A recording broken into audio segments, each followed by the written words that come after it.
Halo teman-teman semua, kembali lagi bersama Tiara di channel Batas Naskah. Semoga teman-teman Batas Naskah sehat selalu ya.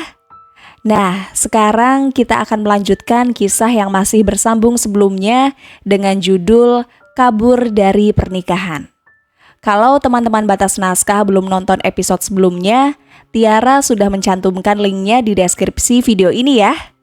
Yuk, langsung aja simak ceritanya sampai selesai.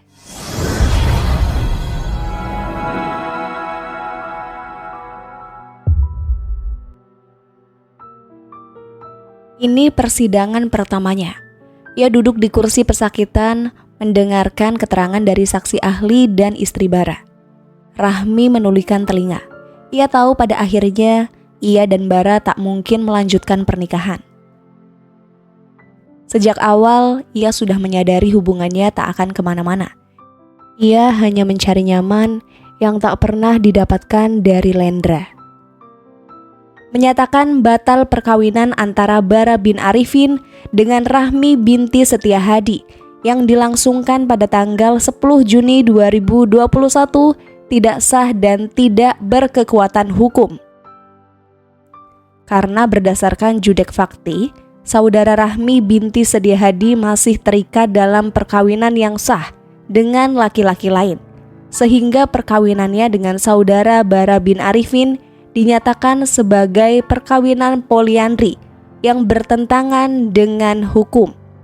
Demikian keputusan ini dibacakan dan telah berkekuatan hukum tetap. Amar putusan sudah dibacakan hakim dan diakhiri dengan ketukan palu. Rahmi tahu berikutnya ia tinggal menunggu jadwal persidangan kasus zina. Rahmi beranjak dari meja pesakitan. Saat hendak digiring keluar dari persidangan, ia melihat teman-teman istri Bara yang selama ini hanya ia tahu lewat Instagram. Mereka melemparinya dengan telur. Rahmi membalas dengan senyuman. Mereka tak akan mengerti kenapa semua ini bisa terjadi. Dasar perempuan gatel, perempuan gila, gak punya otak. Umpatan-umpatan itu keluar dari bibir-bibir perempuan yang mengenakan pakaian bagus, bersolek, mengenakan sepatu dan tas yang serasi, hidup dalam bayangan properti, dan datang ke persidangan hanya untuk mendapat liputan, undangan wawancara media sebagai teman. Mereka perempuan yang hanya tinggal menadah dan tak tahu bagaimana hidupnya, hanya bisa menghina dan memakinya. Mereka bilang Rahmi gila seks, jahat sekali, gak punya otak. Otaknya sudah dikubur dalam setumpuk tagihan Lendra. Mereka mana tahu, mana ngerti mencari uang. Taunya menadah dan melihat kulit luarnya saja. Rahmi tak akan menangis. Ia melebarkan senyuman. Ia tak akan membiarkan mereka senang. Ayo, lempari lagi. Umpat apa lagi sampai kalian puas. Itu kan yang kalian mau? Rahmi menggeleng. Hidup masih menumpang suami saja, belaga jadi orang benar. Hidup hanya nongkrong-nongkrong di kafe saja, belaga jadi orang suci. Urus anak kalian, biar mereka tak hidup jadi hedonis seperti kalian. Ingin sekali Rahmi memaki balik seperti itu. Tapi ia tahu, percuma, sia-sia. Mengumpat manusia seperti mereka hanya akan menghabiskan energi. Bukankah banyak yang seperti mereka di luaran sana? Menyengsarakan para suami seperti yang dialami Bara. Menyengsarakan anak yang harusnya mendapatkan asuransi pendidikan, tapi uangnya disalahgunakan istri. Berkaca, lihat diri sendiri. Apa sebagai istri kalian sudah baik? Apa Bara mau poliandri kalau istrinya sudah baik? Laki-laki jadi tidak benar tak selalu karena hasrat. Bara salah satunya. Bara penat menjalani rumah tangga yang seperti neraka. Mungkin suami-suami di luar sana juga sama. Mereka yang banting tulang siang malam dan uangnya dengan mudah dihabiskan oleh istri. Kecuali Lendra. Dia memang benalu yang malah menjadikan istri sapi perah. Adrian duduk di bangku pengunjung dan mengikuti dari awal jalannya persidangan. perempuan itu tampak tenang. Tak ada raut penyesalan sama sekali atau berinisiatif menghampiri istri Bara untuk meminta maaf. Ia malah tersenyum begitu sidang selesai. Padahal banyak ibu-ibu yang datang hanya untuk menyumpah serapahi dirinya dan melemparinya dengan telur. Perempuan itu malah melebarkan senyumnya, seolah ingin mengatakan bahwa itu lumrah. Adrian menatap jijik perempuan itu. Bagaimana bisa ia tetap tersenyum setelah memperdaya dua pria? Adrian meninggalkan gedung pengadilan dan terpikir untuk menjumpai Bara, pelaku peserta yang bebas dari dakwaan karena tidak adanya pelaporan dari suami pertama. Menurut Adrian, suami pertama Rahmi cukup sabar hingga tak melaporkan Bara. Mungkin pria itu terlalu mencintai istrinya hingga bisa memaafkan. Cinta? Adrian rasanya mau tertawa. Teringat calon istri yang mengatakan cinta tapi bisa tidur dengan orang lain. Lendra suami Rahmi pasti sangat bodoh sampai bisa menerima istrinya kembali.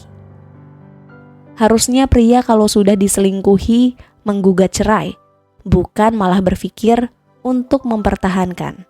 Buat apa dipertahankan kalau saat bercinta membayangkan istri yang pernah melakukannya dengan orang lain? Saya ingin bertemu saudara Bara. Adrian menyampaikan maksud kedatangannya pada resepsionis di lobi kantor akuntan publik tempat Bara bekerja. Dari mana ya, Pak? Kejaksaan yang menangani kasusnya. Silakan duduk, akan saya panggilkan.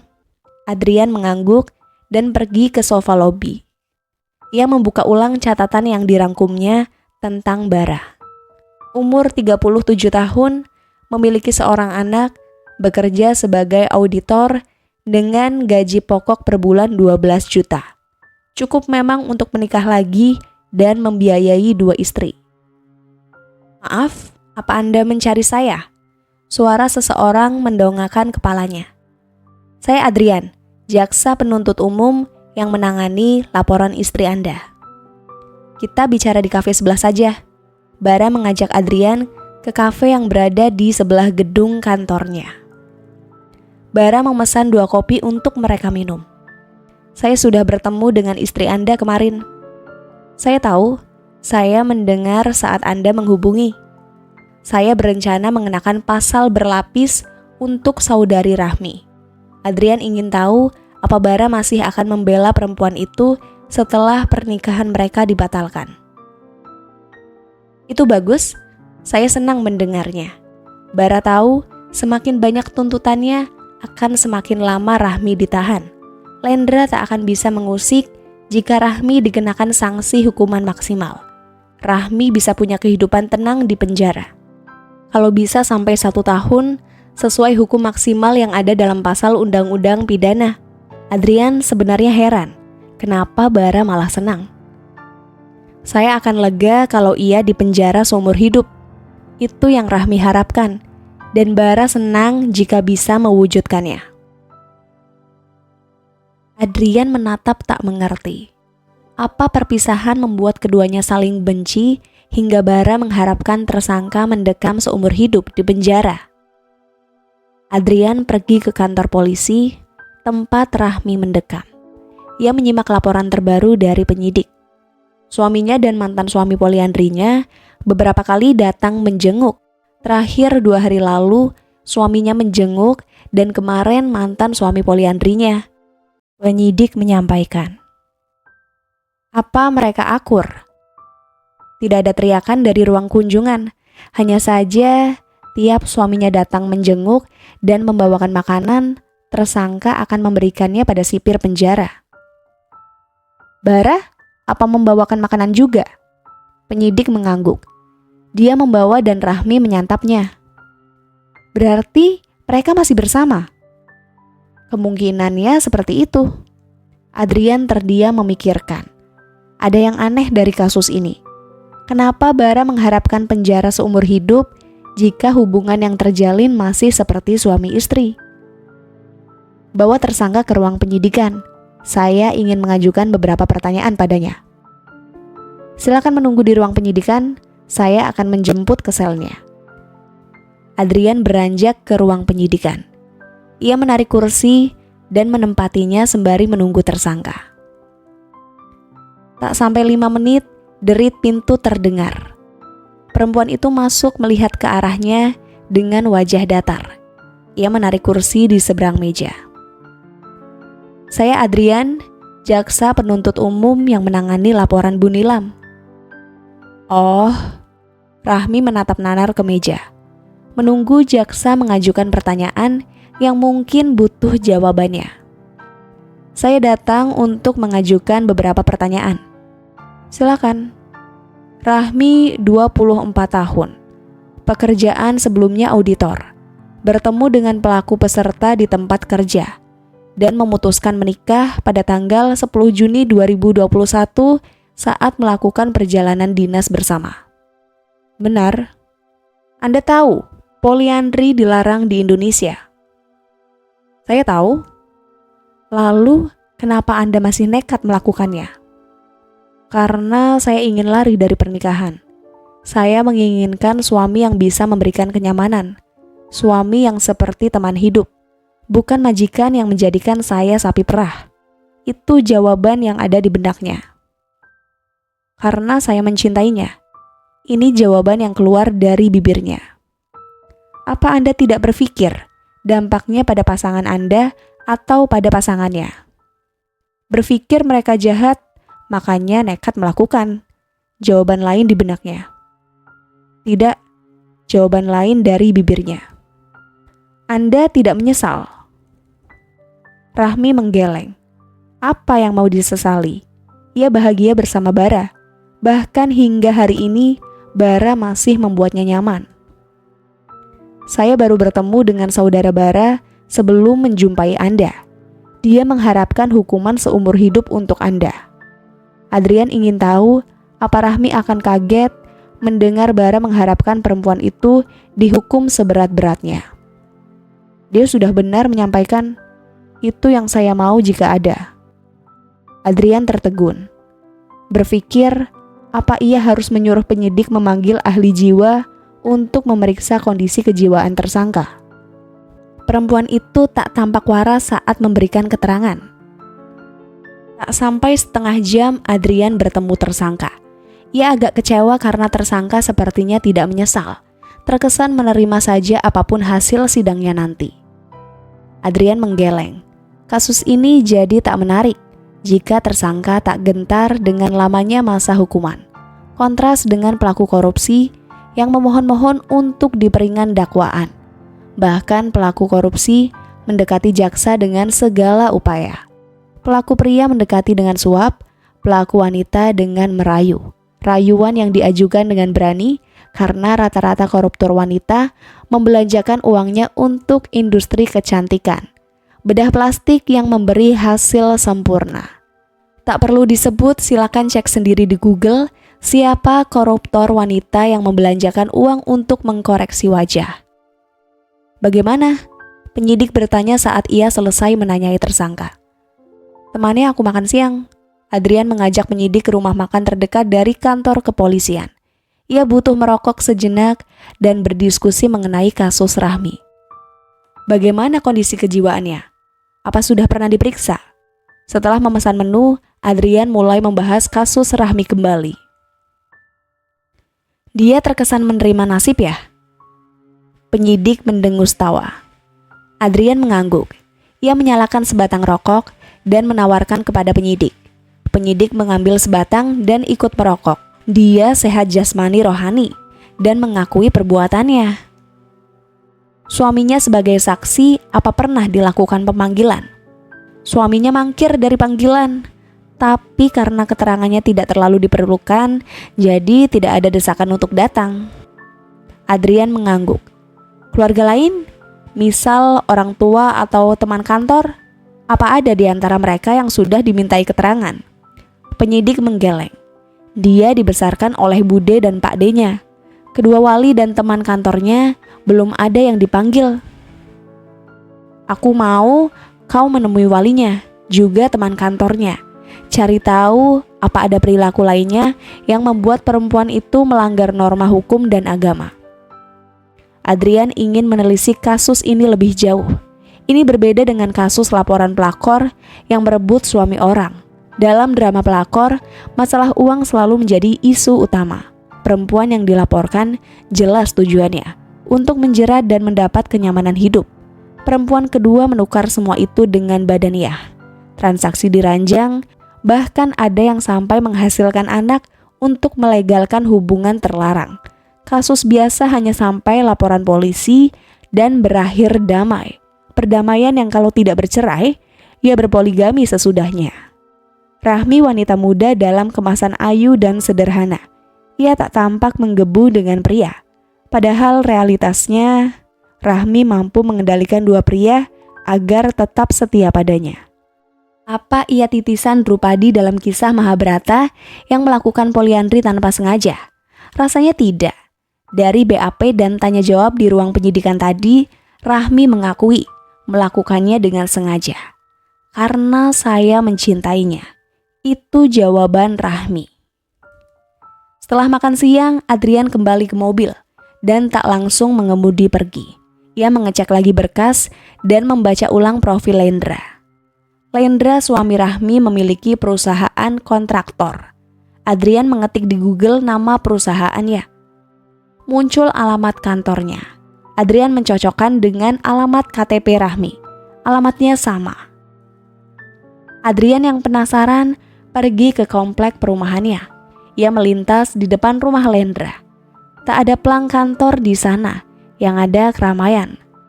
Lendra sepertinya tengah kedatangan teman-temannya dan mereka tampak berbincang di teras. Aneh, ia sekarang mempertanyakan psikologi Lendra. Setelah dipoliandri, pria itu tampak biasa. Kehidupannya normal seperti tak terjadi apa-apa. Benak Adrian sibuk mencari potongan-potongan puzzle dari tanya jawab dengan Bara dan Rahmi. Saya akan lega kalau ia dipenjara seumur hidup. Itu yang diminta Bara. Dia sudah benar menyampaikan, itu yang saya mau jika ada. Dan Rahmi mengamini. Kasus ini jadi seperti labirin ketika mencocokkan jawaban Bara dan Rahmi. Ada hal lain yang harus ia gali. Adrian memutar balik mobil dan berhenti di depan pagar rumah Lendra. Rumahnya terbilang mewah, menjadi perlambang kesuksesannya sebagai kontraktor. Tapi tunggu, kenapa kehidupannya begitu santai? Sore, Adrian mengangguk ke wajah yang ia kenali lewat foto di buku nikah Rahmi. Sore, saya Adrian yang menangani kasus istri Anda. Bisa saya minta waktu untuk berbincang? Lendra tampak terkejut, tapi seketika menunjukkan ekspresi tenang. Ia melihat kepada 4 tamunya dan berbicara, kalian pulang dulu, nanti aku susul ya. Keempat tamunya beranjak pergi tanpa mengucap salam pada Adrian. Seperti orang yang tak pernah belajar sopan santun. Silakan masuk, Lendra menyilakan. Adrian mengikuti ke dalam. Ia menyambungkan pandangan ke rumah mewah 2 lantai yang ditempati Lendra. Silakan duduk. Adrian menempati sofa dan melihat ke Lendra yang duduk di depannya. Ini pasti berat bagi Anda. Adrian tak melihat raut murung sejak ia tiba. Ya Pak. Perubahan raut wajah Lendra terjadi saat Adrian berkomentar. Lendra seperti bermain peran. Apa Anda ingin saya menambah dakwaan dengan pasal penipuan? Adrian memancing tanya. Jangan, Lendra cepat menjawab. Raut aslinya terlihat lagi. Kepanikan yang tergambar. Tapi Rahmi menipu Anda. Adrian menekankan. Ingin tahu apa jawabannya. Saya tetap ingin menjalani rumah tangga dengannya. Jawaban Lendra membuat Adrian berpikir, apa ini raut orang yang tergila-gila pada Drupadi? Apa ia titisan Yudhistira dalam kisah Mahabharata? Rahmi melihat pada tahanan lain yang mulai tidur. Tinggal ia yang masih belum bisa memejamkan mata. Ia sibuk mereka-reka sudah berapa lama ia berada di dalam. Apa yang dilakukan Bara di rumah? Apa kehidupan rumah tangganya membaik setelah Rahmi dipenjara? Rahmi tak yakin. Dari melihat penampilan istri Bara di ruang pengadilan, ia sudah bisa menyimpulkan perempuan itu tidak berubah. Malah mungkin makin merajalela. "Mah, kenapa tidak ada makan malam di meja?" Bara baru pulang lembur dan kelaparan. Ia tak menemukan apapun di meja, hanya nasi di rice cooker. "Kau pesan saja di aplikasi, aku tak masak." "Mah, ini sudah jam 11 malam." Bara mengepalkan tangan geram. "Pilih yang 24 jam di aplikasi." Nila masih sibuk memilih baju di depan lemari pakaian. Bara emosi. Ia menghampiri istrinya dan mencengkram pergelangan tangannya. "Aku bekerja dari pagi sampai malam untuk menafkahi kau dan anak kita. Tapi untuk makan malam saja aku masih harus mencari. Jadi apa fungsi istri?" "Aku juga punya kesibukan. Apa susahnya sih memesan di aplikasi?" Nila menepis tangan Bara. "Aku mungkin terlalu memanjakanmu, makanya kau jadi tak tahu diri, jadi sibuk sendiri."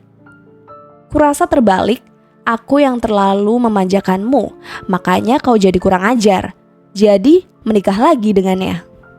"Kau memanjakanku apa? Coba kau sebutkan daftar baktimu kepadaku." Bara yang lapar terpancing emosi. Ia menantang istrinya. "Tega ya kamu? Bukan hanya tak berbakti, kau juga mulai main tangan. Asal kau tahu, aku bertahan denganmu hanya karena Marco. Aku sebenarnya sudah muak dengan kelakuanmu. Kau hedonis yang hanya pintar menghabiskan jerih payahku." Bara pergi ke kamar anaknya. Ia sudah putuskan, mulai malam ini ia tak akan pernah lagi menginjakan kaki di kamarnya. Tak akan lagi bicara pada perempuan itu. Ia terlalu letih menghadapi istrinya. Ada notifikasi pesan masuk saat Adrian baru saja tiba di rumah. Ia tadi di kantor sampai jam 10 mempelajari semua informasi yang didapat. Adrian melihat pesan di ponsel terbaca dari Irsyad, penyidik dalam perkara Rahmi. "Aku tak mengorek keterangan dari rekan kerja.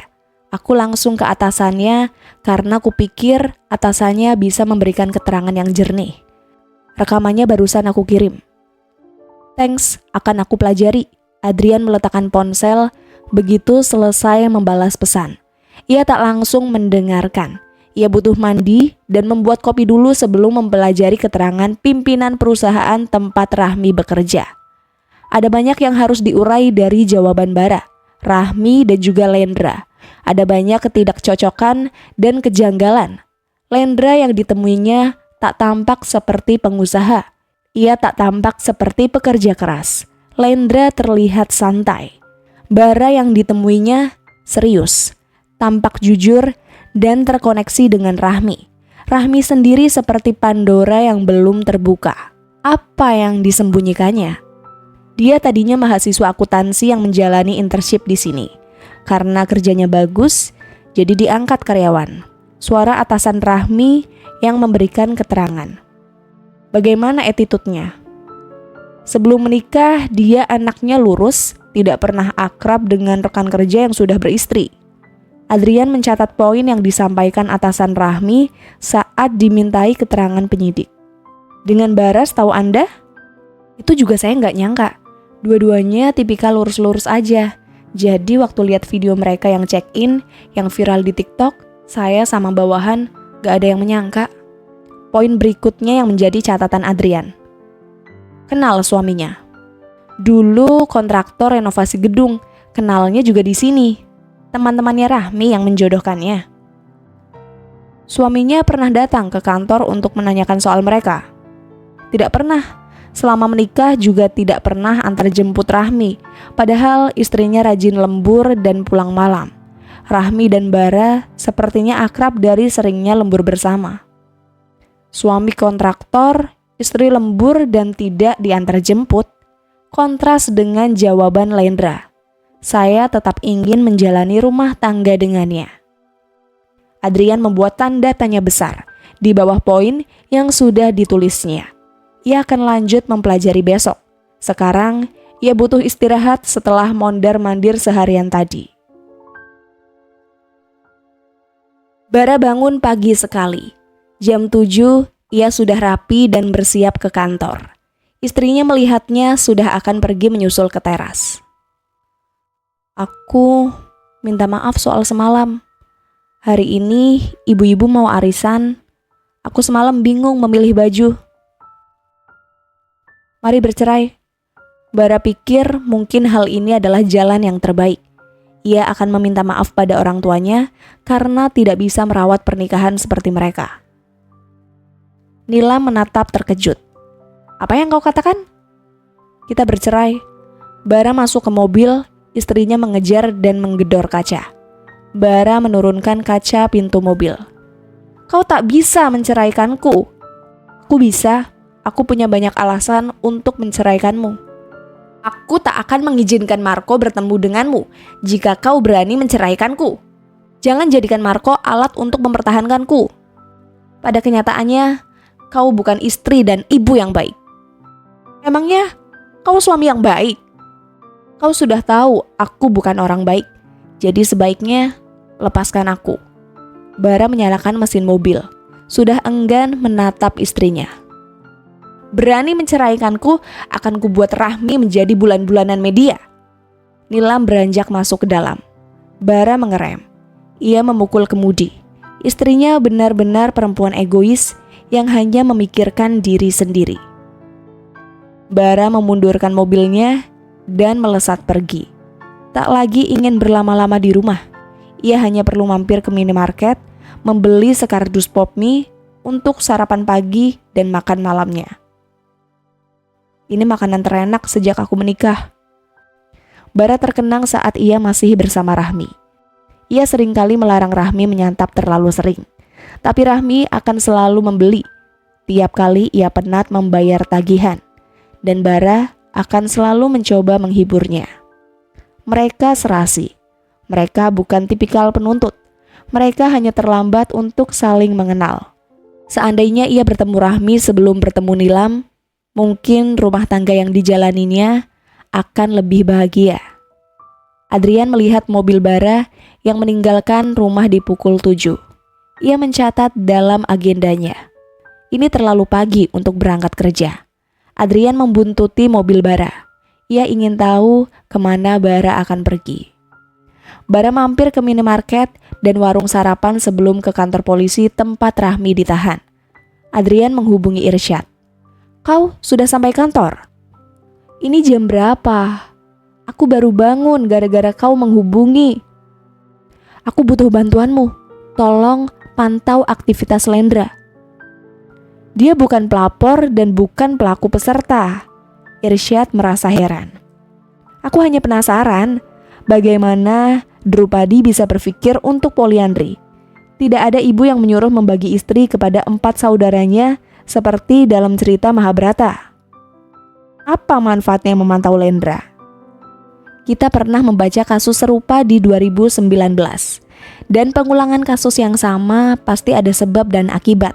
Ini bisa menjadi pembelajaran masyarakat jika kita bisa ungkap lebih jauh motifnya atau menambah dakwaannya.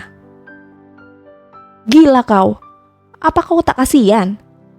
Aku kadang tak tega melihat wajah tersangka. Kau harus berhenti menjadi penyidik. Kau lebih berbakat jadi relawan kerja sosial. Irsyad tertawa di seberang telepon. Baiklah, akan kupantau Lendra. Aku mandi dulu. Thanks. Adrian memutar balik mobilnya ke arah kantor kejaksaan. Ia butuh berdiskusi dengan asistennya. Bara mengunjunginya lagi dan membawakan sarapan. Mereka bersantap bersama. Kau berangkat pagi terus? Apa istrimu tidak curiga? Aku mau bercerai darinya. Rahmi mengangkat pandangan dan melihat ke Bara. Kau tambang emasnya, tak mungkin ia setuju. Bara mengangguk. Ia mengancam akan menjadikanmu bulan-bulanan media. Rahmi tersenyum miris. Istrimu pintar, kau beruntung mendapatkannya. Harusnya kita mengenal sejak lama. Percuma, aku masih SMA saat kau menikah dengan Nilam. Aku pasti menolakmu. Bara ganti tersenyum. Kita tidak ditakdirkan ya? Rahmi mengangguk. Kita hanya ditakdirkan menjadi teman. Bara dan Rahmi tahu, kalaupun mereka bersama, ada banyak konsekuensi yang harus diterima. Bara harus resign, mereka akan mendapatkan sanksi sosial. Kehidupan belum tentu menyenangkan, seperti yang mereka angankan. Asisten Adrian, seorang perempuan berumur 43 tahun yang sudah menikah lama namun belum dikaruniai anak. Ia menyibukkan diri dengan pekerjaan agar tak terlalu memikirkan kapan akan diberi momongan. Rini nama asistennya. Ia duduk di seberang meja dan melihat berkas BAP dan coretan kasar yang dijejer Adrian di meja. Apa pendapatmu? Ada yang kurang dari datanya? Rini menunjuk pada berkas profil pelapor. Apa ada tambahan informasi soal Nilam? Rini mengeluarkan ponselnya dan mengetik nama istri Bara di Instagram. Lalu menunjukkan akun Nilam pada Adrian. Lihat tanggal postingan. Lihat like dan komen setelah kasusnya ramai dibicarakan. Ia mendapat keuntungan dari kasus Rahmi. Ia mendapatkan simpati masyarakat, popularitas sebagai selebgram, dan pundi uang dari endorse. Aku tak melihat ada kaitannya. Ada dan tidak ada Rahmi, rumah tangga Bara sudah tidak sehat. Pelaporannya malah terkesan sengaja mencari panggung. Istri yang baik tidak akan menggoreng aib suami ke media. Adrian merasa yang dikatakan Rini ada benarnya. Kau pergi selidiki dia, cari tahu aktivitasnya selama seharian ini. Baik Pak, Rini kembali ke meja kerjanya dan mengambil tas sebelum pamit pada atasannya. Bersambung. Terima kasih teman-teman Batas Naskah. Mohon maaf jika Tiara ada kekurangan dalam membacakan ceritanya. Semoga teman-teman semua bisa terhibur dengan cerita yang Tiara bawakan ya.